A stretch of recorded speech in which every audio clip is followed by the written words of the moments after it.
1985ರ ಆ ಚಳಿಗಾಲದ ಒಂದು ದಿನ ಅಮೆರಿಕದ ಮ್ಯಾನ್ಸ್ಫೀಲ್ಡ್ ಪಕ್ಕದ ಒಂದು ನಿರ್ಜನ ಪ್ರದೇಶದಲ್ಲಿ ಯಾರೋ ಏನನ್ನು ಬಿಸಾಕಿ ಹೋಗಿದ್ದರು. ಅದು ಕೇವಲ ಒಂದು ಚೀಲವಾಗಿರಲಿಲ್ಲ, ಅದರಲ್ಲಿ ಒಂದು ನವಜಾತ ಶಿಶುವಿನ ನಿಶ್ಚಲ ದೇಹವಿತ್ತು. ಆ ಕಂದಮ್ಮ ಆಗತಾನೆ ಹುಟ್ಟಿದಂತಿದ್ದ, ಆದರೆ ಈ ಲೋಕವನ್ನು ನೋಡುವ ಭಾಗ್ಯ ಅವನಿಗೆ ಇರಲಿಲ್ಲ. ಪೊಲೀಸರು ಅವನಿಗೆ ಬೇಬಿ ಬಾಯ್ ಡೋ ಎಂದು ಹೆಸರಿಟ್ಟರು. ಅನಾಮಧೇಯ ಮೃತದೇಹಗಳಿಗೆ ಕೊಡುವ ಹೆಸರು ಅದು. ಈ ಹೃದಯ ವಿದ್ರಾವಕ ಪ್ರಕರಣ ತನಿಖೆ ಶುರುವಾಯಿತು. ಆದರೆ ಎಷ್ಟೇ ಹುಡುಕಿದರೂ, ಎಷ್ಟೇ ಪ್ರಯತ್ನಿಸಿದರೂ ಆ ಮಗುವಿನ ಪೋಷಕರು ಯಾರೂ ಈ ಕೃತ್ಯದ ಹಿಂದಿನ ಕಾರಣವೇನು ಎಂಬ ಯಾವ ಸುಳಿವೂ ಸಿಗಲೇ ಇಲ್ಲ. ಕಾಲ ಕಳೆಯಿತು, ವರ್ಷಗಳು ಉರುಳಿದವು, ಆದರೂ ರಹಸ್ಯ ಹಾಗೇ ಉಳಿದಿತ್ತು. ದಶಕಗಳ ಕಾಲ.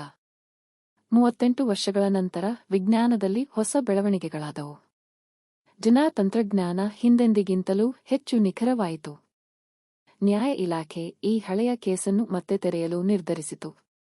ಆ ಮಗುವಿನ ದೇಹದಿಂದ ಸಿಕ್ಕಿದ್ದ ಮಾದರಿಯನ್ನು ಆಧರಿಸಿ ಸಂಶೋಧಕರು ಒಂದು ಜಾಣ ನಡೆ ಅನುಸರಿಸಿದರು. ವಂಶಾವಳಿ ಡೇಟಾಬೇಸ್ಗಳನ್ನು ಬಳಸಿಕೊಂಡು ಅವರು ಒಂದು ಕುಟುಂಬದ ಕೊಂಡಿಯನ್ನು ಪತ್ತೆಹಚ್ಚಿದರು. ಅದು ಮ್ಯಾಸಚೂಸೆಟ್ಸ್ನಲ್ಲಿ ವಾಸಿಸುತ್ತಿದ್ದ ಲೀ ಆನ್ ಡೈಗಲ್ ಎಂಬ ಮಹಿಳೆಯ ಕಡೆಗೆ ಬೆರಳು ತೋರಿಸಿತು.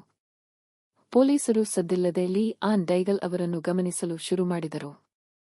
ಒಂದು ದಿನ ಅವರು ಬಿಸಾಡಿದ ಸೋಡಾ ಬಾಟಲ್ ಒಂದನ್ನು ವಶಪಡಿಸಿಕೊಂಡರು. ಆ ಬಾಟಲ್ನಲ್ಲಿ ಸಿಕ್ಕಿದ್ದ ಮಾದರಿ.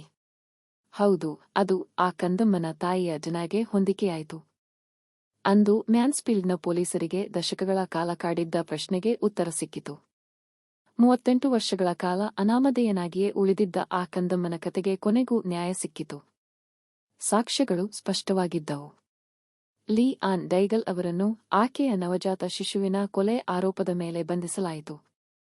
38 ವರ್ಷಗಳ ಕಾಲ ಅವಳ ಬದುಕಿನಲ್ಲಿ ಏನಾಗಿತ್ತು ಎಂಬುದು ಈಗ ತನಿಖೆಯ ವಿಷಯ. ಈ ಘಟನೆ ಕಾಲ ಎಷ್ಟೇ ಹಳೆಯದಾದರೂ ಸತ್ಯವನ್ನು ಹೊರತರಲು ಆಧುನಿಕ ವಿಜ್ಞಾನ ಮತ್ತು ಮಾನವನ ನಿರಂತರ ಪ್ರಯತ್ನ ಹೇಗೆ ನೆರವಾಗುತ್ತದೆ ಎಂಬುದಕ್ಕೆ ಒಂದು ನಿದರ್ಶನ. ಮರೆಯಾಗಿದ್ದ ಜೀವಕ್ಕೆ ಕೊನೆಗೂ ನ್ಯಾಯ ಸಿಕ್ಕಿತು.